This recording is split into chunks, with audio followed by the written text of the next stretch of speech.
Film ఏదో ఒక point ఉంటుంది కదా, అది కూడా చెప్పండి.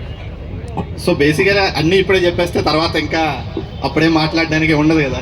కొంచెం చెప్పండి, ఒక చిన్న ట్రైలర్. ఓకే, సో బేసికలీ నేను అంత మూవీస్లో ఉండవాడిని కాదు. నేను ఒక సాఫ్ట్వేర్ ఇంజనీర్ని. జస్ట్ అదే సాఫ్ట్వేర్ ఇంజనీర్గా ఉండి చిన్న మూవీస్ అంటే కొంచెం ప్యాషన్ అంతే. అంత ఇంట్రెస్ట్, ప్యాషన్ కూడా అన్నాను. Passion is a big word. So only one reason, already ముందు చెప్పారు చాలామంది, ఓన్లీ 1%. ఆ 1% కోసమే he showed me vision. This is how it is going to be. ఇది ఇలా ఉంటుంది అని చెప్పాడు. ఏమోనప్పా నాకేం తెలీదు అంటే ఒక మన సినిమాలో ఉంటుంది కదా, ఏమోనా అండి నాకు తెలియదు, నాకు కనబడదు అన్న రేంజ్లోనే నా ఎక్స్ప్రెషన్ ఆ టైంలో. నన్ను నమ్మండి సార్, మనం చేస్తున్నాం అంతే. ఓకే అని చెప్పి జస్ట్ ఈ పాట వినిపించాడు first. I loved it. Okay, మిగిలినవి ఎలా ఉన్నాయి అన్న, మిగిలినవి కూడా చాలా బాగున్నాయి.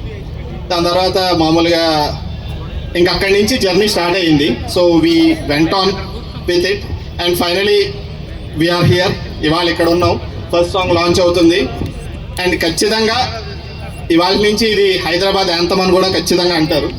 Definitely beautiful beautiful. అది షూర్. అదండి బేసికలీ స్మాల్గా షార్ట్గా చెప్పారు. ఓకే, మిగతా పెద్ద స్పీచ్ తర్వాత చాలా ఈవెంట్స్ ఉన్నాయని టాకింగ్ కాబట్టి